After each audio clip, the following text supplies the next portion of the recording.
We're talking sports. It's the matchup. Mickey here with Zizzy. Yo, we cutting it up. Just a couple athletic enthusiasts. You know what it is. The Mickey Zizzy Podcast. Season 3, episode 41. And I don't know why I even have to tell y'all, but you know what it is. This is the season 3 finale. And I'm ready. I'm scratching at the bit. I'm scratching at my neck, and it's not because of what I'm wearing right now. If you're not watching the YouTube channel, get on it. The Mickey Zizzy Podcast. Check us out. We're doing this live and in person for y'all today. Got a lot to discuss, a lot to talk about. But Mickey, do you feel the energy in the air, my guy? I just need to feel it through the screen right now. Talk to me. Talk to you nice now, just like you said. Welcome back. This is the season finale of the Mickey Zizzy Podcast, season 3, bigger and better. Once again, brought to you by Pinnacles Up and G43. Go check them out on the YouTube and online at pinnaclesup.com. Now, Mr. Zizzy, we all here fancy. I'm rocking the C's. You know, we've talked about a little bit like that, but you might have to call me Drip Bayless because I don't lose. Oh, baby. Oh, he's got the wings on. Oh, talk to him. Talk to him. Nice. And for people, dude, I wish that people could know how long these wing shoes have been a part of just your overall getup, because these things are legendary and I love them. I wish I should have put on the wing socks. I should have wing socks. It would have been perfect. Yes, it is. We're flying into the season finale, no pun intended there. But we are super excited. Like we said, we are brought to you by Pinnacle Supplementation. Go check them out. But before we do anything, we will be talking a little NBA playoffs. We got to talk those playoffs, and then we'll get into all the awards for this year.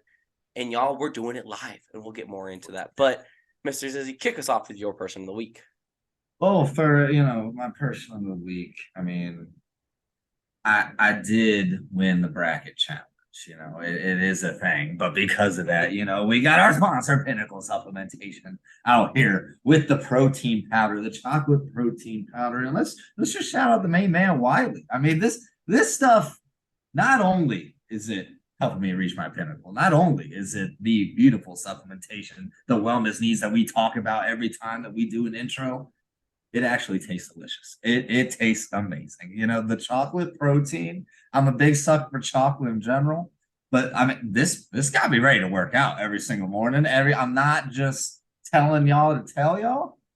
I mean this. I sincerely mean it. I love this stuff. I can't wait to keep to get through this and then keep buying more. But shout out Pinnacle Supplementation. Shout out Wiley, and big heavy on the sponsors to start the episode, start the finale. I don't care, but sometimes it matters. I love it. That's need it. Yes. He is one of our biggest sponsors. We love supporting him. And I am really excited to try the chocolate right now. I'm still on the vanilla grind because I actually just finished one container today. Got to crack open that other one. I think I did the big bundle deal, one of the deals. I forget what it was for. Had to go check that out, but I know chocolate's on the waiting list on deck. Yes, but sir. My person of the week is one of the coworkers, Mr. John Long. He is a co-assistant track coach with me, and he is a elementary teacher. We went golfing for I think my second time of the year, but it's just one of those things where you really like to celebrate those people who don't judge you how bad you are at golf. I am horrendous, and I've started off really bad, but I'm better than what I was. But I get in dark places. He could definitely tell you I went 10, 11, and 12 last week, and I went to a dark place. I was like, man, this is real bad golf. And for someone just to support you and try to coach you up, and overall, he's an awesome coach. He is always learning the game and the sport of track and just has everything and everything. If you need blender bottles, chargers, he's the most prepared coach in person I've ever met. So, person of the week, Mr. John Long. Well, first off, I gotta ask, does he coach jumping? Is he long jump coach? Oh, he is. What does he do? Oh, come on! Come on now. Oh, it would have been perfect. I'm just saying, absolute perfect setup with the name. But aside from that, we love it. Gotta love fellow coaches, fellow coworkers. Even shouting out a lot of them. Mickey, how many new friends you making, man? I love it. We out here, just people need to celebrate it. Got all that going on, but yeah, especially I understand the golfing woes that gets everybody, I think, from time to time. But you got to have the right people around you, make you enjoy the time, make you not hate it as much, make you get through that moment. So we appreciate that, and then of course everything else along with it. But shout out John Long, and we love rhymes out there. Let's go. All right. Real quick, before we get into that award talks, I know that's what everyone's waiting for, but we have to update the people on the NBA playoffs. Y'all, it's one of the biggest times of the year. So all we're gonna do is we're gonna digest every game, not too in depth. We're gonna kind of say our piece about who we think is gonna take it. And I'm gonna start in the West. Nuggets, Timberwolves. This is easy. It's Nuggets all the way. They just went up 2-0 tonight. They got an easy draw. The Timberwolves had to fight their way into the tournament and themselves. And this is a great warm-up series for the Nuggets before they go play the potential champions in the next round. But Nuggets, easy, hands down. I mean, that's all I got to say. Yeah, I mean, like you said, they're up 15 right now at halftime, looking to go up 2-0. I believe they'll close that out. Yeah, I believe they'll close that out. Timberwolves, I mean, you got to give them some credit and some resolve for being able to fight through the play-in tournament, even after taking that loss to the Lakers in the first game. I mean, to claw back from that and fight through the adversity. I mean, you give them respect, but nobody expects them to win this series, regardless if they were to get Gobert back and everybody back from injury and everybody be fully healthy. I just think the better team here is the Denver Nuggets. And yeah, the last thing I say about it, like I can name drop Anthony Edwards, right? They got a lot of potential, right? They got Cat, they got Rudy Gobert, but they're the number one seed for a reason. And this series, they're gonna show it. They're gonna show that, hey, like you're the 8th seed, go sit down. We got to get prepared for the next matchups versus the teams that are actually playoff or final contenders. Anything else about that one? I mean, we spit facts, but we also like to talk about narratives. And I mean, the Nikola Jokic narrative is that he's a potential three years in a row MVP, like third straight MVP. I don't think he will this year. Yeah. I think it goes to Embiid. Absolutely. I'm just saying he's been in the conversation all year for that. But then everybody brings up the whole playoff debate. What does he do for you in the playoffs? Are they going to be out in the first round semifinals? What's it going to be? I think this is a statement series for him and for the team as a whole. I mean, do I think that it really changes the result of what we were talking about before? No, but I do like where they're starting. Yeah, 100%. We're going to move on. The 4-5 matchup, the Suns versus the Clippers and Yank. This is a Western Conference final in itself. Kawhi, and granted, we're watching the series is tied 1-1. That's when we're recording this. It's 1-1. This is a series. Kawhi is looking like the Kawhi Leonard of old, right? I will personally admit that I've written Kawhi Leonard off. I'm like, all right, the injuries, he's never actually played a whole series, like a whole season, da-da-da-da-da. And he's coming out mid-range jumper crazy, defense crazy. They're playing without Paul George right now. But since he's not playing, I got to give it to the Suns. And yeah, they dropped the one, right? They kind of got slapped in the face like, oh, snap, we really got to play our best basketball. And Devin Booker's hot, right? CP3 doesn't have to shoot the ball. He can just facilitate the basketball. KD is such an offensive threat. He is very, very fun to watch playing basketball. And there's some hate about DeAndre Ayton, but Ayton's going to take care of the Clippers, right? Zubac is down there at center for him. So, I mean, end all, be all, I'm still taking the Suns. They're still my favorite coming out of the West just because of Kevin Durant, Devin Booker, Ayton, and pretty much the big four that you want to call it. And I think KD starts taking it over, and the thing is, D-Book can go drop 30 and be the Robin in this situation. So I got Suns in 6. I think it is going to be close because they're going to win one in LA and because it's the Kawhi Leonard effect. But I think not having Paul George, I think he may come back. But I just don't think there's enough firepower there.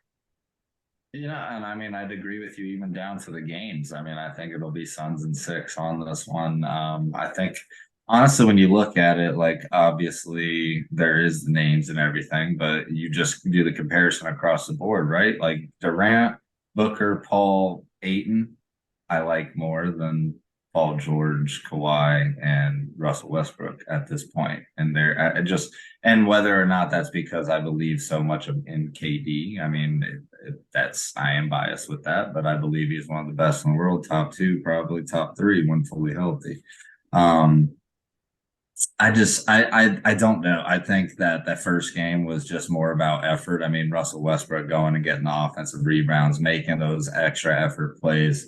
Those are big time. And I think having him on the roster, especially being somebody that is very, very familiar with KD's game, practiced against him for years, was a teammate with him for years. I mean, you can see that he's able to frustrate KD on the court a little bit more than other opponents would be on the defensive end.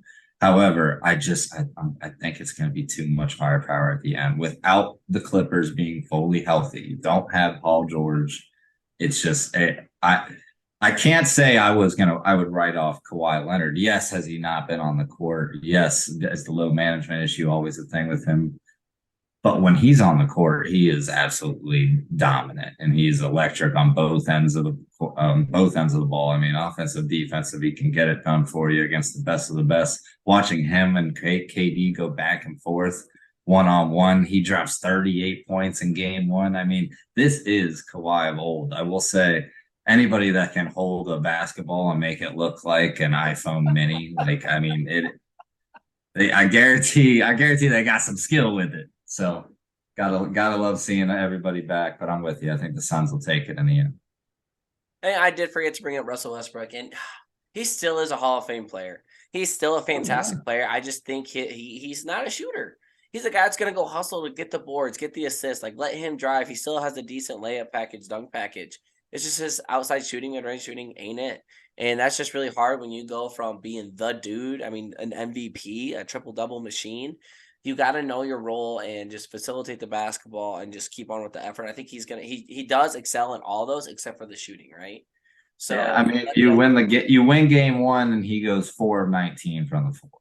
Yeah, I mean, that tells you enough in itself. But at the same time, I don't think they win that game without his defense and extra effort plays and all that. So, like you said, there's different ways that you can impact the game. It doesn't always have to be shooting the ball. I think he's capable of doing it, but will he do it on a consistent basis? I don't know. I feel like that's been his issue with his recent teams in the last 5 years or so.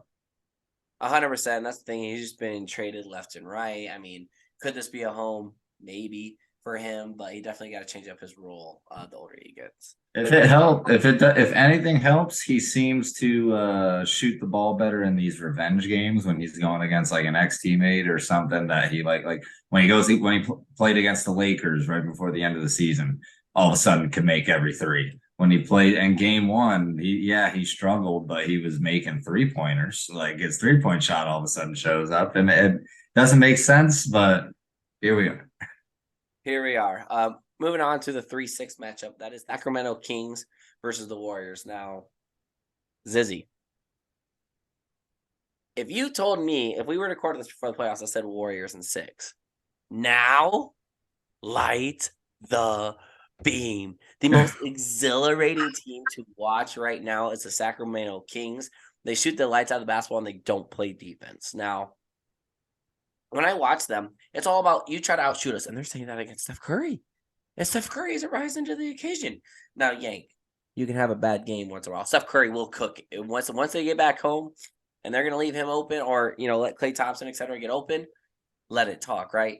But just that seeing all the Kings fans so happy and the beam being lit and like De'Aaron Fox is the clutch player of the year, right? Keegan Murray's doing a little bit of work. Sabonis, all around. They're playing team basketball, and they're just a team that just plays efficient offense. And at the end of the day, said, all right, you're going to try to outscore us. We ain't going to play that hard of defense. And the Warriors are definitely lower on this year in defensive efficiency. Okay, so the Kings are really thriving off that. Now, the last thing I will bring up is that Draymond Green being suspended for game 3 for stomping on him. I know there's some controversy because Sabonis grabbed the ankle. It's kind of a twist up, and he just went full on stop. Now, Yank, let's look at his track record. How many times has been suspended for a game in the playoffs, right? Or in general? A lot. So it's kind of like, oh, I see you've been pulled over, sir, 4 times for speeding. Sorry, I'm not going to let you off with a warning. Here's a big ticket for the exact time you were speeding, right? It's the same thing here in the NBA. It's like, dude, you haven't changed. We've suspended you. Sorry. We probably could have let this one go, but based on your track record, we got to suspend you. Will it hurt them? Not as much as I think people think. I think the Warriors bounce back. I think Steph Curry goes off for like 40 plus, and the Warriors win the next game. But if anything, Kings in 7, because they ain't losing. They ain't losing at home to the Warriors. So I'm having the Sacramento Kings upset the defending champs. I mean, it's tough after they build a 2-0 lead to sit here and say anything different. I will say this is going to be an amazing series. I think it does go 7. I hope. I think that the Warriors championship pedigree will prevail. I do believe the Warriors will win in 7. And They're gonna win in Sacramento. they're gonna win in Sacramento in game 7. That will be obviously the only road game that they win in this series. It's been questionable watching them on the road this season, and that's something that definitely is worrisome. Um, but I also think that when you just look at this series in general, right? I know that we're talking about losing Draymond Green for game 3. I'm with you. I think that actually I don't believe that he should be suspended for game 3. I know that there's a history thing and they can say all they want about that, like accounting for the suspension, but like this is the playoffs now. Like that, like you're now deciding in a way or influencing the result of a series by not allowing the best players for each team to be on the court. That's kind of how I look at this. Because the foul that you're suspending him for wasn't enough of a foul to suspend them. You're now using past behavior when he got ejected in the game. He didn't play the rest of the game. They ended up losing that game because when he went off the floor, they can't play defense anymore. To me, that's a punishment enough in this scenario. Enough. But aside from that, I think the Warriors bounce back. I think they win both games at home to make this a series, and then it's going to go back and forth down to the wire. I believe at some point, this is the first time the Sacramento Kings have been in the playoffs in 16 seasons. The Warriors are defending champions. At some point, that championship pedigree has to show up. At some point, like you said, Steph Curry's got to go off. The rest have been letting them play a physical series. Steph Curry's getting held on the sidelines trying to run around people and screens and stuff. So we'll see if it continues, especially after the antics where there's people coming to Draymond's defense and they're blaming the referee. I'm interested to see how the reffing goes the next few games, but still, I think that they will come back and still get this done, surprisingly. When Draymond had the foul when he was in the NBA Finals back that day against LeBron James, Game 5, yes, I want to say 2015. Yes. Was that a foul? Didn't he like get kicked in the where because he was shooting? Yeah, he swatted him and yeah. So is that the same thing then? Right? Should he not have? No, because in this point, I would say no, just because Sabonis also had a role in this one, whereas in that one. It was just like there was a play and LeBron was literally like stepping over him, like getting out of the way, but still part of the play. Whereas in this one, Sabonis went out of his way to hold Draymond's leg or ankle or however you want to view it. But I would say he definitely went out of his way to impede Draymond's movement, which I'm not going to say Draymond Green did not stomp on him because he definitely came down with an extra force that didn't need to be there. But at the same time, I could also see like he went to go take a step and start jogging and you like kind of get held up. You could trip and easily like come back down. Not saying that's what he did. I'm just saying like it's hard to how he explained it, like step out of the way in that scenario. I mean, he's not wrong. Yeah, it is tough. I get it. I don't think, but I think the suspension is questionable, and they're doing it because of the base. Just in that scenario, just because it's the play. Like if you're in the regular season, whatever else, if you want to make a point using past behavior and make them not play, I get it. But like, it's a playoff game, man. It's a playoff. This is defending champions. Their defensive efficiency drops like 20% when he's off the court. And their road games. I mean, you're saying a lot of things to the Kings side. I mean, their road game has been awful all year. I get that it's championship pedigree, but the Kings are hot. They have nothing to lose to go upset this team, and they're up 2-0. This is exactly where they want to be. They're lighting the beam, right in the beam, call it Rainbow Road. Like, let's go, Sacramento. They are dangerous. They are dangerous, and they might be the best offensive team right now in the NBA. Like, just like they're hot. Efficiency, they're hot. Yes. It's just it's got to come down at some point. That I got to see the experience. I got to see it play through because they're about to go on the road in Golden State. That's one of the toughest places to play in the entire league. So if they're able to prove that and prove to me that they can get it done, then sure. But I'm not sold that they're going to get it done in game 3. I know you're saying like without Draymond, and I'm talking about the defensive. Well, I didn't think that the Grizzlies stood a chance without John Morant, and we're about to talk about that game too. But I'm just saying, I didn't think that would be a thing, and they went out and handled business. So Warriors can do the same thing. Let's talk about that. Let's go Grizzly Lakers. Now, the 7th seed is scary. You're the 2 seed. You're supposed to get somebody who's not as good, right? It's supposed to be a no-brainer, winning 5, gentleman's sweep. The Lakers are scary. They're playing some of their best basketball, except for tonight. Dylan Brooks, go talk that talk. Now, getting in the face, is that crossing the line? Is that classless? We won't get into that debate. Oh man, But nah, I Dylan love it. I Brooks do was love that. all up in there. LeBron was talking back too. Like, that was fun. That was intense. That's competitiveness. Now I'm with you. When they lost Ja, I didn't think they had a chance. I think Lakers go 2 up, right? And that injury was pretty nasty. Now, the Lakers got to shoot well, and the reason why they won Game 1 was because of Austin Reeves and Rui Hapachimera. Wow, I'm really messing up all the names. Yeah. Yeah, that's what I'm saying. Like, they shut the lights out, and that's why they won the basketball game. It really wasn't LeBron, right? His role, his co-star stepped up.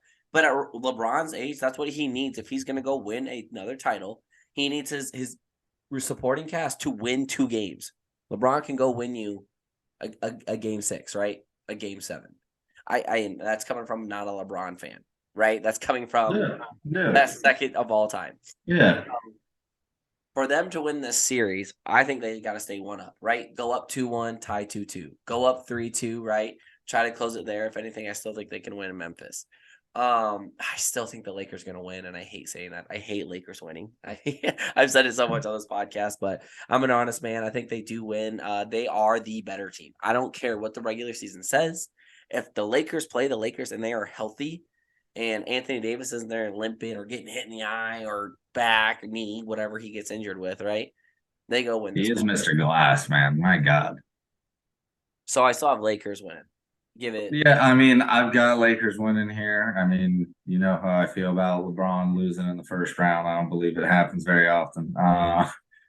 I think they're better team when they do play their game. I mean, tonight I would say their shooting is atrocious. You're right about game 1. It comes down to support and role players. I mean, Rui Hachimura and Austin Reeves to absolutely take off and do what they were able to do.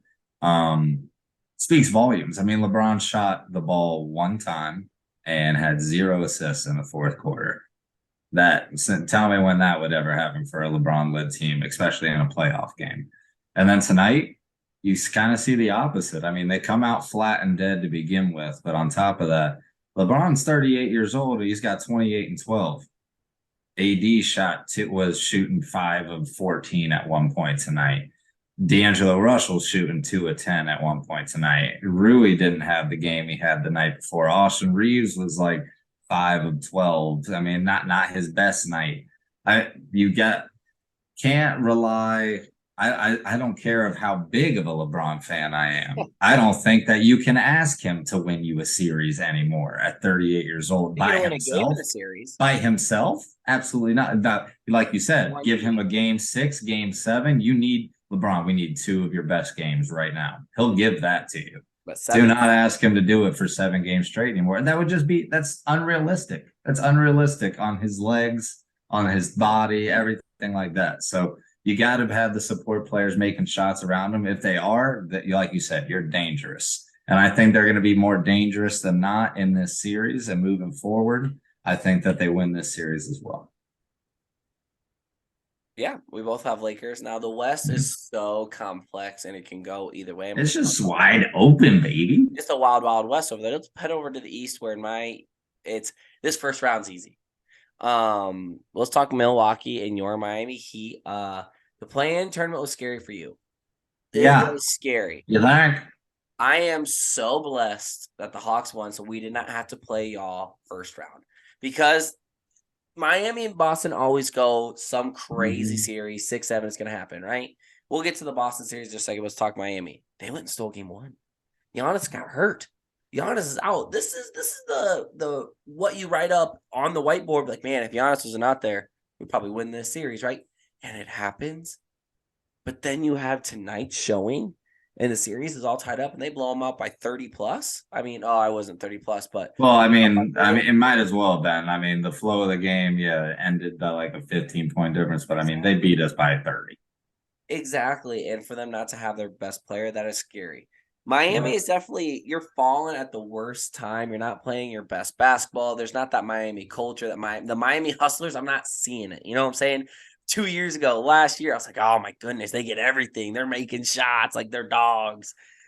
And now I'm like, I just don't see it. Milwaukee is very, very powerful. Giannis might just rest the rest of the series, right? Let's say they go down 2-1, he'll play. But if they go up 2-1, I wouldn't play Giannis, right? I Because wouldn't kind of either. I wouldn't same thing with either. LeBron, right? Honestly, LeBron's same thing right now with both the Grizzlies and the Bucks. I would sit John game three, and I would sit Giannis in game three.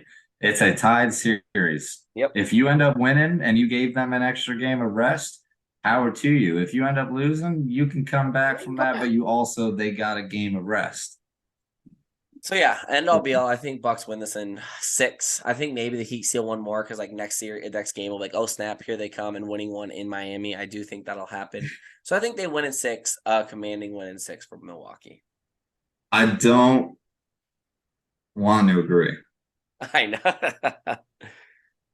But I've been saying honestly, like I can come into this postseason saying, like, even as a fan of a team that's in the playoffs, I don't expect anything from the Miami Heat That might be the best medicine. This postseason. Yeah, it's not that I don't think we have the talent or that we have the pieces. I mean, it's just it hasn't been our year. We haven't played together the same way. We haven't had that same persistence, the same fever on the basketball court as we had the last 2 seasons. I just it's been off. It's been too inconsistent, like you said, throughout the season. It was tough for us to even get through the play-in game. I feel like that took a good amount out of us. I was surprised that we ripped off game one. Um, I want to have faith and say that this Giannis injury puts a chink in their armor and gives the Heat a shot to pull out this series. I don't think we make it any further than that, regardless. But Please it's knock off. still love to think that. I think this series comes down to how available is Giannis. If Giannis starts playing, and is like healthy enough, at least to be like 80, 85%, Bucks are going to win this series.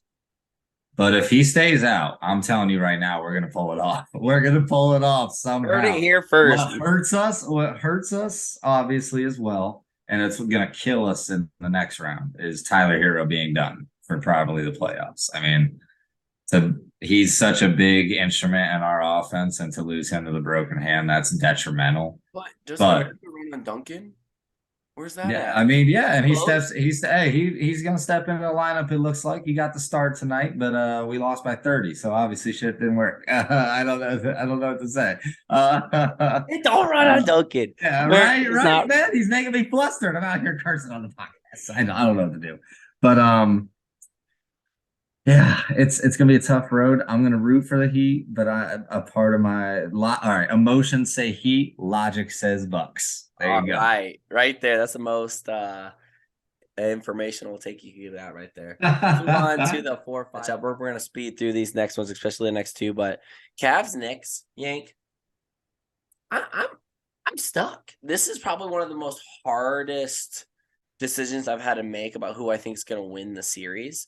It is tied 1-1. And my gut, I'm just gonna go with my gut. Because like they are so evenly matched.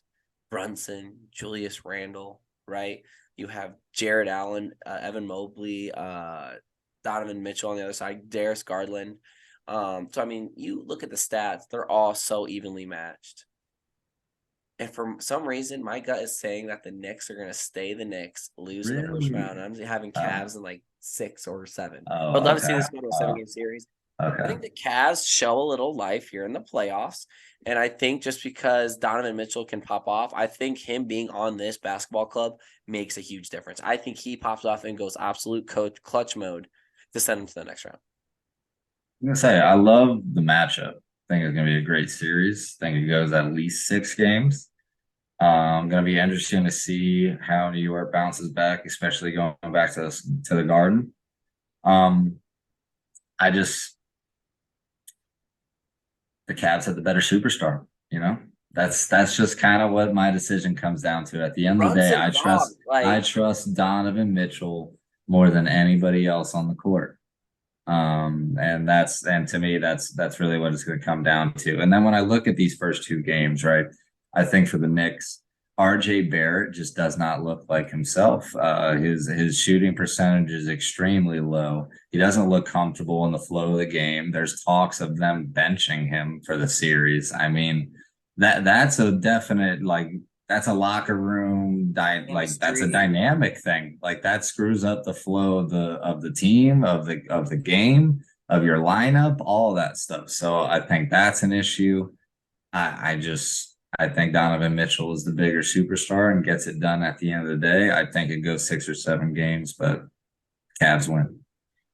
They See, I got to think win we're a on the same series page. without LeBron, right? They got to. And It's about time. And don't get me wrong, like I was trying to say earlier, Jalen Brunson was like he's good too, but like I'm taking Donovan Mitchell or Brunson any day of the week. And I think it's gonna be a great series. It's gonna be one of those where I'm gonna sit back and like I really don't got a dog in the fight here. I'm just gonna let them ball out, watch and see whoever comes on top. Like I'm not gonna be surprised if the Knicks win, or the Cavs. Yank, these next two matchups. Do we even want to talk about them? Ready? Sixers in 4. Nets are in rebuilding year. Cat Embiid's gonna go off. And Celtics in 4.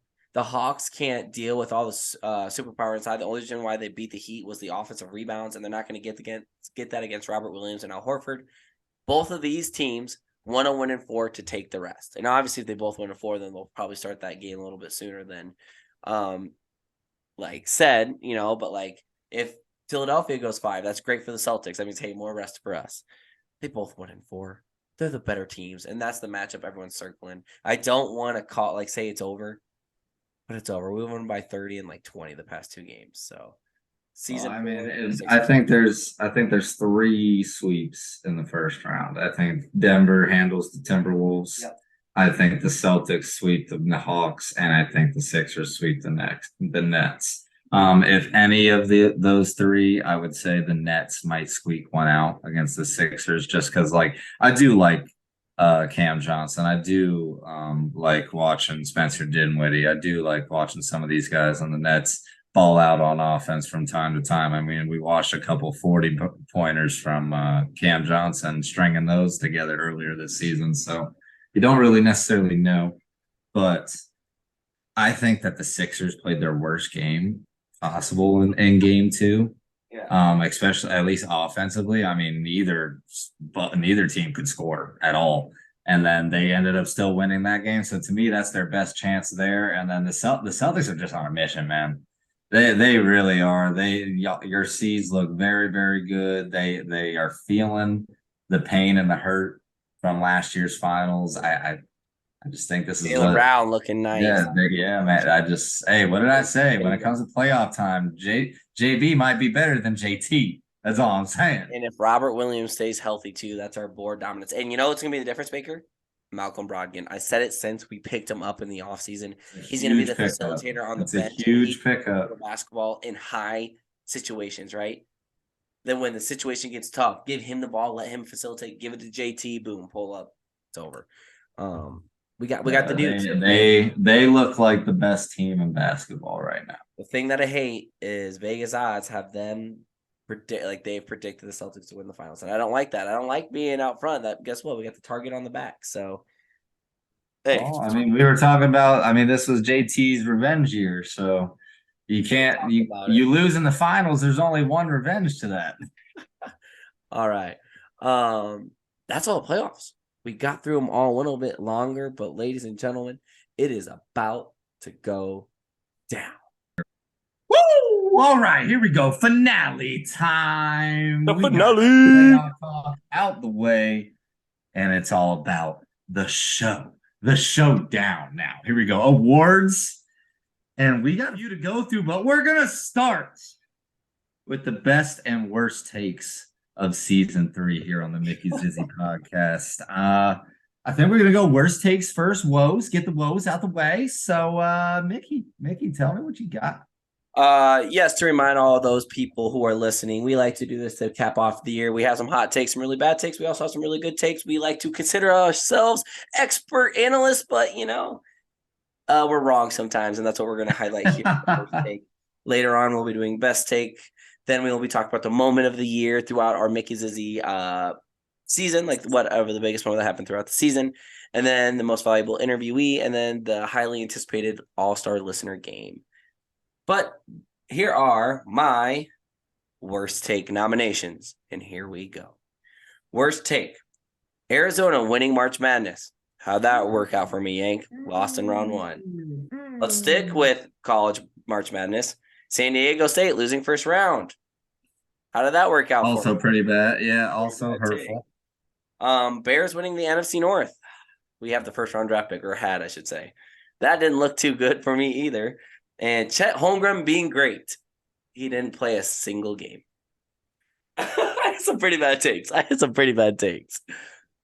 It makes it sound so much worse when we say it out loud on some of them. It makes it sound because when I read through it, and I don't know, I hear them out loud, and that Arizona one really stands out to me.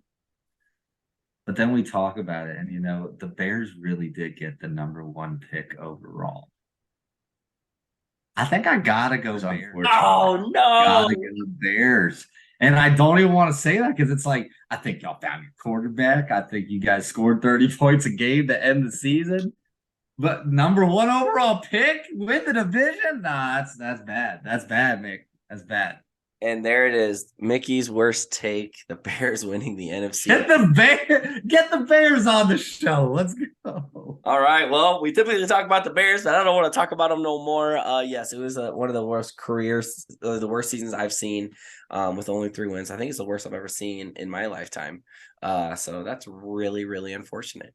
Mr. Zizzy, hit us with your worst takes because I feel real bad. All right. So to take some of the blame off of Mickey, because like you said, we can't all be right, man. Ask me a championship winner, I'll tell you that. But Zizzy's worst takes of season 3. Let's just rip the Band-Aid. And the Chiefs, the Super Bowl winning Chiefs, they were going to finish last in the AFC West. That I remember that. That was I was adamant that was going to happen. Shane McClanahan, the man, the myth, the legend, my homie, starting all-star game pitcher. I was talking about first batter. He's sitting him down first batter. I think that ended in a home run. So that was pretty unfortunate. Tampa Bay to win the Super Bowl. I just think all year that looked bad, right? All year it looked pretty poor. They made playoffs, and I was just like, "Oh, right, there's hope." But no. And I believe the last one was Baker Mayfield was going to lead the Carolina Panthers to the playoffs. Didn't even start the whole year. They didn't even keep the job. Pretty bad. Yank. Yeah, it's pretty bad takes. Obviously, we have some hot takes on this show, but Yank, in my eyes, there's a clear winner. And you're really, really good at predicting the Super Bowl, so that's what even makes it worse. But Kansas City Chiefs, who's been hot in the past, to get last in the AFC West, that is definitely the winner. That is your worst take of the year. Kansas City Chiefs being last in the AFC West. Yeah, I mean, yeah. yeah. Woo! What was I thinking that day? What were we doing? I don't know what you were thinking. I had him winning, so I think I maybe had him go second. But let's move on to the best takes. Let's change the vibe. All right. We're good on this show. Here we go. We have great takes, and here's the reason why. All right. My best takes was the Broncos being the worst in the AFC West. So the opposite of you, actually kind of the same, but I predicted that the Broncos will let's ride to the bottom of the AFC West. That was a pretty good take on my part. Houston Cougars being frauds. I felt like that was definitely a great take. I knew they couldn't do it, make a deep run, etc. Celtics win the ECF. A little bit of bias there, but can't go wrong with a trip to the NBA Finals. And then there's some controversy with this, which we will talk about later. But Jalen Hurts being the best fantasy quarterback, I know you drafted him in a few other leagues. I called it out. Jalen Hurts was going to be a dog this year with A.J. Brown as well, another highlight weapon. But we'll talk about the controversy with that later on. But I know I've said it a whole bunch throughout the year of the NFL. Those are my nominations for best take. All right. And like I said, switching up the vibe, making you feel smart, making you feel good. Pretty good.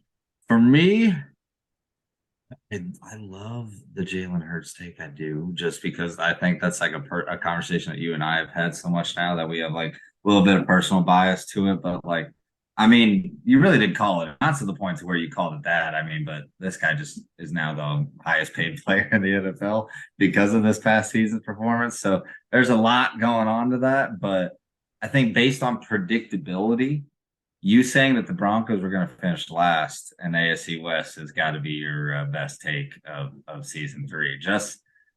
I mean, everyone was preaching it. Oh, they went and got Dangerous. They got everything. All they were missing was the quarterback. They're going. This is it. They got the defense. They had handle injuries. Russ isn't who he's supposed to be. The coaching's terrible. Last place. What a call, Nick. What a call. Thank you. And that was one of the things I got a lot of beef for. Like, really? How could you do that? Right? Even was one of our shows on the channel. Yeah. So I thank you. That was a great take way back yonder. So we'll have to see where I put him this year. Moving on. Mr. Zizzy, your best takes. Hit him with me. Best takes of season 3 for Zizzy. I'm gonna go ahead and start with one that I think was kind of mutual, actually, in a way. But I know that I was adamant from week 1 on. They might be good in the regular season, but playoffs are coming, and they got to choke. And we're talking about the Vikings playoff choke. I mean, we call it from maybe week 3 on. It did not matter, and that's a take that I will stand by. So the Vikings choking in the playoffs.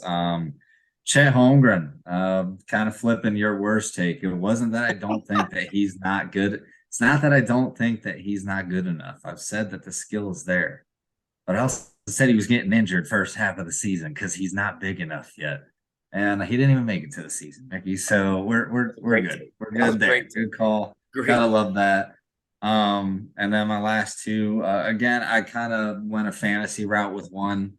Kind of probably up there for a lot of people though, so pretty common. But Justin Jefferson to be the best fantasy wide receiver. I mean, I think it's just there's so many great talents at that position that you never truly know going into any given year. But to see what he did was great. And then the final one is the March Madness Bracket Challenge winner, baby. UConn winning the national championship.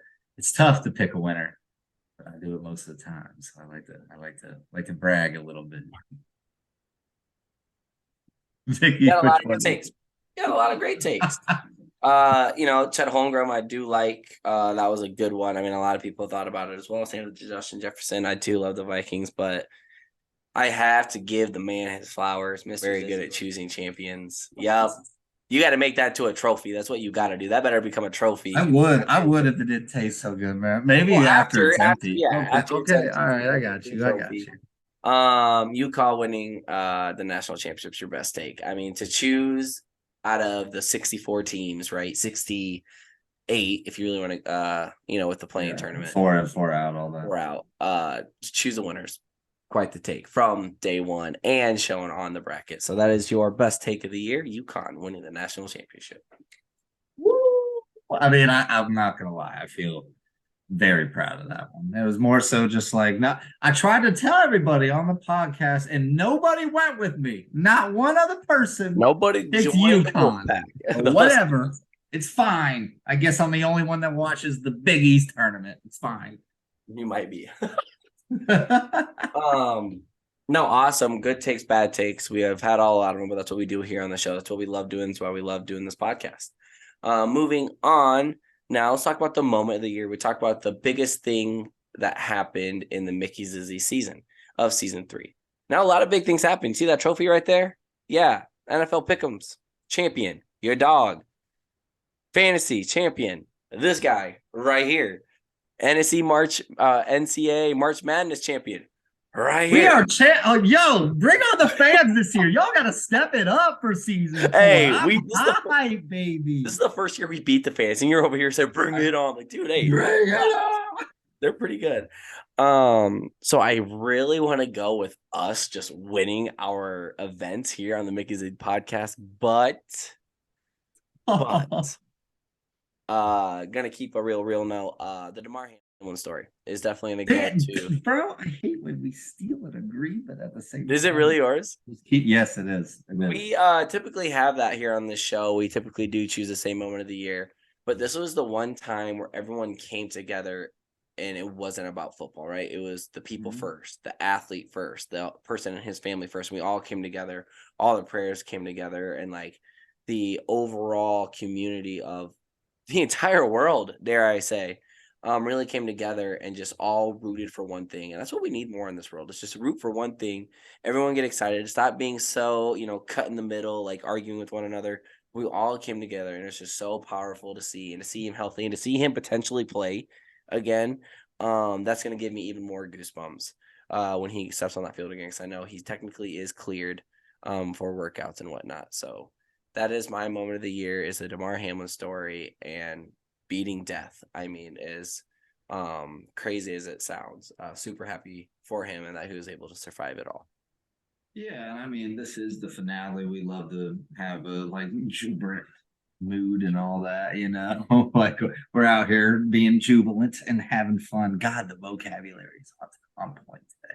But I just am saying, like, the world stopped for like a day, a week, however long that we want to say that was capturing the attention of just all of us. But I mean, it was conversations that we had with friends, with loved ones, with anybody and anybody that was a sports fan. Honestly, people that weren't sports fans knew about this because, like you said, this was a moment where we took a step back from the sports side of things. And I mean, it's similar with our podcast. Like, yeah, Mickey and I love coming on here and talking about sports all the time. And it's something that we're both very passionate about. But at the end of the day, like, we are enjoying life and get to do all the little things that come with living day to day with that. And we enjoy that. And there's peaks and valleys to that. And with the DeMar Hamlin situation, I mean, like you said, this is beating and cheating death, in a very scary moment. That was super serious, super surreal. Couldn't believe it was happening when it did. But we made it through. And DeMar most importantly made it through. Yeah. And like you said, for us to be doing this finale and for us to be doing the moment of the year and talking about DeMar Hamlin with the news literally just breaking yesterday that he is cleared to play football again. It's amazing. It's an amazing story. And I think that you said it all when you're saying that it kind of encapsulates everyone into just one moment of humanity and support and love for one another as people, rather than just these are people with helmet on. Think about how often we don't see these guys' faces or anything on the field. We don't know what half of them look like really, or what their personalities are. But we got to see a complete outpouring from across the NFL community, the world, everybody. And that was something super special. And it shows, a lot of those people, like, hey, you never know. Like, go out and get your dreams, not just in football, right? Not just in games and in sports, but go out and just do it, because you never know what can happen. One thing at some certain time can really change your life forever. So, DeMar Hamlin, for both Mr. Zizzy and I, is the moment of the year. Prayers up, and the prayers everyone sent were, super thoughtful. Awesome segment right there. We are gonna get back to that jubilant jubilation. Jubilant. I feel like jubilant might not be the right word, but jubilant definitely is. So let's go. Yes, but here we go. We are going to reveal the most valuable interview of the year. Here we go. Most valuable interviewee. Woo! Live and in person. Let's get it. Live and in person. So, Mr. Zizzy, you better get out a calculator, because here we go. We're going to start off with Bo Cornwell. He was our 3 seed. All right. So he only did have one more listen. All right. So not a great start for the guy. All right. So remember, everyone who is listening, it is the most you get, like how much you grow. Okay. How many views or listens. People are like, wow, you only get that many views and listens. Yeah. All right. Watch it. All right. Okay. Be nice, I should say. So we are at 1, and then he did go up 123 to 136. So that is a total of 14 quote unquote points, which is pretty good. To move on up. Okay. Which last year he did put up 54 points. That did get him the champion. So Woo! he went up 14 quote unquote points. Where's the love, Bo? Tell him to go get all your friends. Tell them what's up. Go tell him what's up. Moving on to Mr. Jack Cochran, the Super Bowl champion. Starting off rough, he did only get 6 extra points on the YouTube. So 6 there. And then I got to scroll down here and go check out. Like I said, y'all, we are doing this live and in person. Yeah, so ladies and gentlemen, we might have an upset because Jack Cochran only got 6 points. Oh, that's no crazy. Extra listens? None. Oh, no my extra. goodness. So, y'all, right now, Jack Cochran is. Oh, my goodness. Bo has a chance to win it. Which end all be all would be. Oh, no. Okay. It wouldn't be the least amount of wins. So, we will have. Okay. Here we go.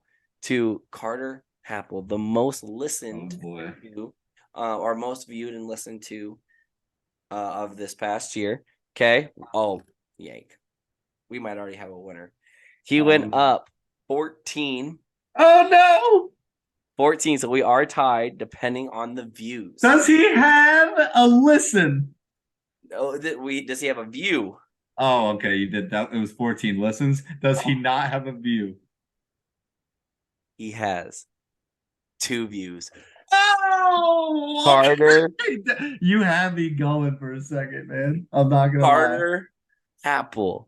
Congratulations. You are the most valuable interview. I'll be contacting him soon, but you are the most valuable interview of this past year. It was a close one. It was a close race, but congratulations. You'll be getting your plaque, your certificate. You'll be getting your shirt. Go rock that Mickey Zizzy merch.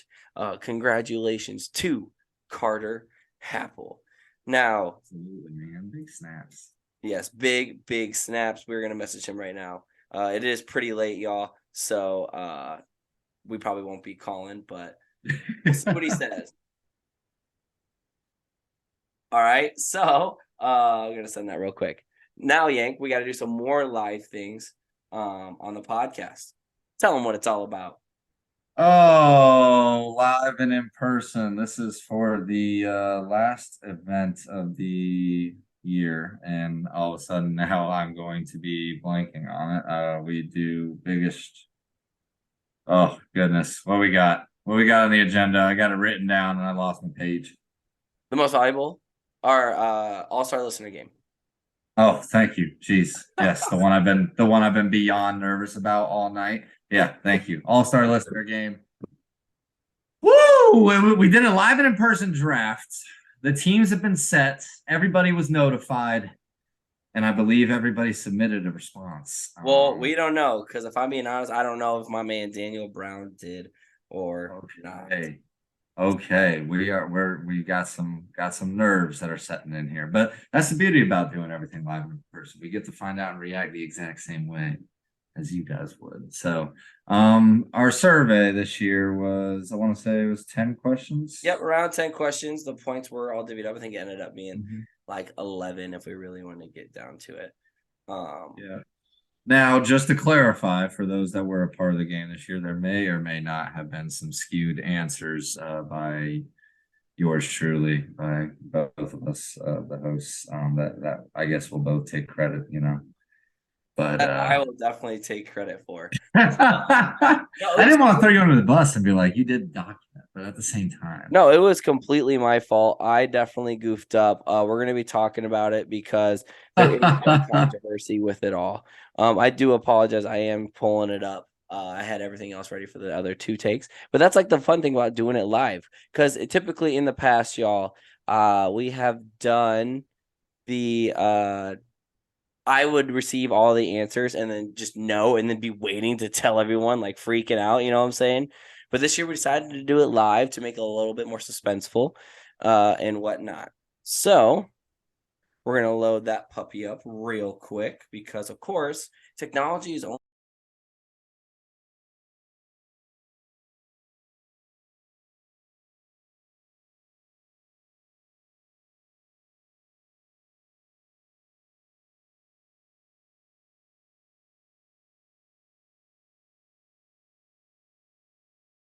Lays. He had Haley But the Hines, Robin lay! DeLay. Well, I guess one of them is technically a Hines now, but still.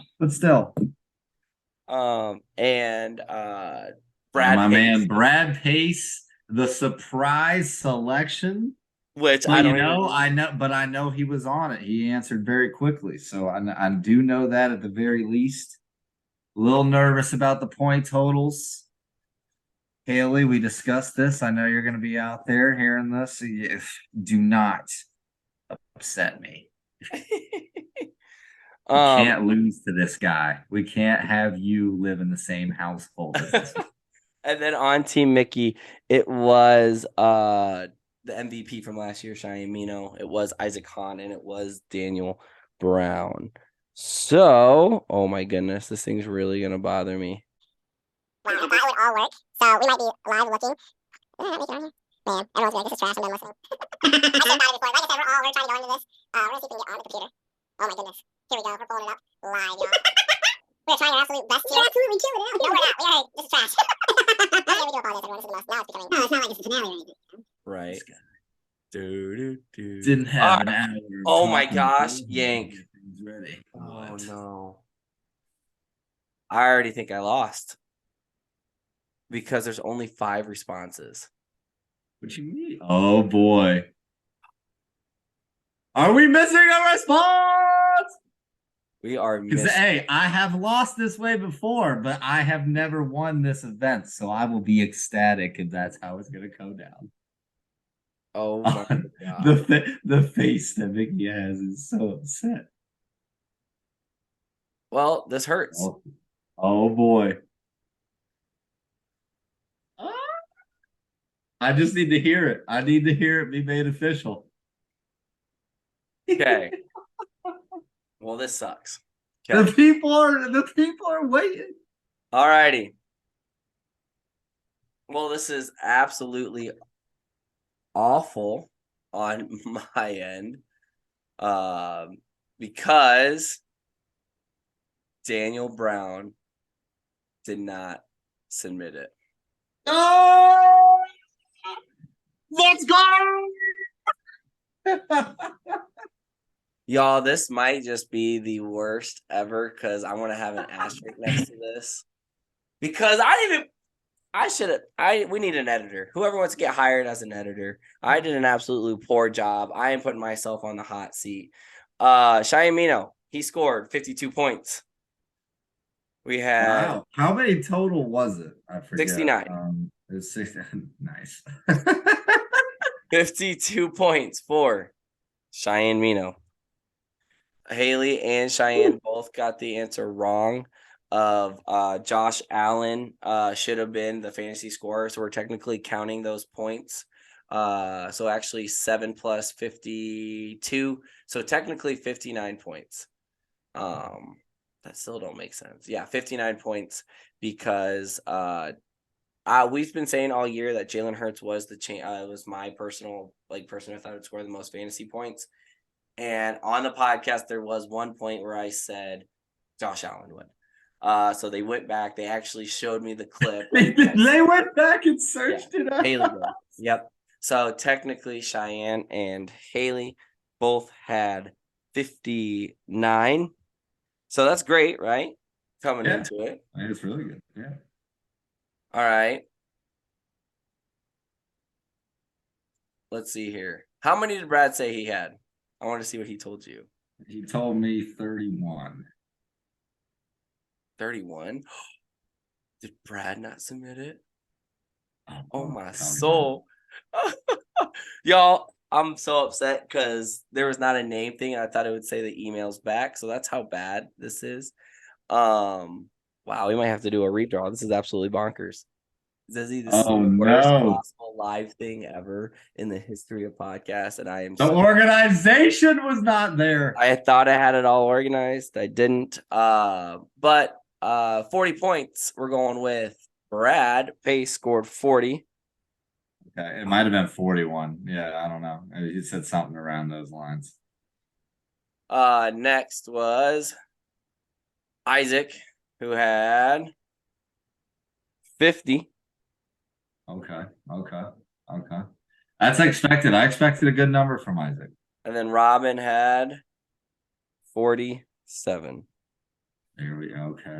Okay.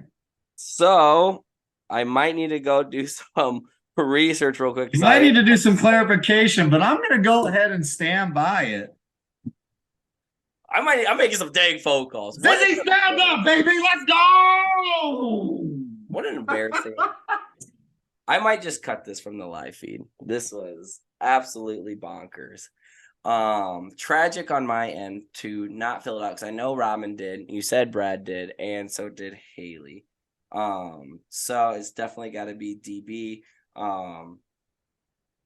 That's a bad on my job. Like I said, I'm gonna stay hype. We will clarify in the background. We apologize for the fun and the confusion, but this is the Mickey Zizzy Podcast. The most anticlimactic thing because I thought it was all good. I hate it, but 146 to 109, Mr. Zizzy wins his first All-Star listener game. That was poor coaching on my point. I didn't check in with all my players. Let the moment get. Come on, man! This is like basic fantasy. Set your lineup. I thought it was all set and done, and it was not. And the big zero is gonna hurt for the squad. But congratulations, Izzy, you finally won your first ever All-Star listener game. I did this for your wife. I'm not gonna lie. Oh man, Haley is just gonna be ecstatic to know that we won. And technically, I mean, Cheyenne and her both scored the same amount of points. So Cheyenne was trying to go back to back for the MVP. You will not today. Haley Hines is MVP. Well, Yank, that's all our awards. The most so bad. Dangummit.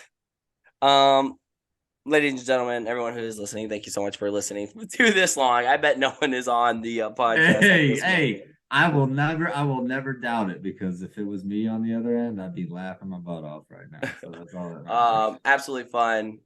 It's electric. Season 2, bigger and better. We will be coming out. Probably taking a 2-week kind of break, get ready, kind of let the playoffs sizzle out a little bit and come back with some new logos.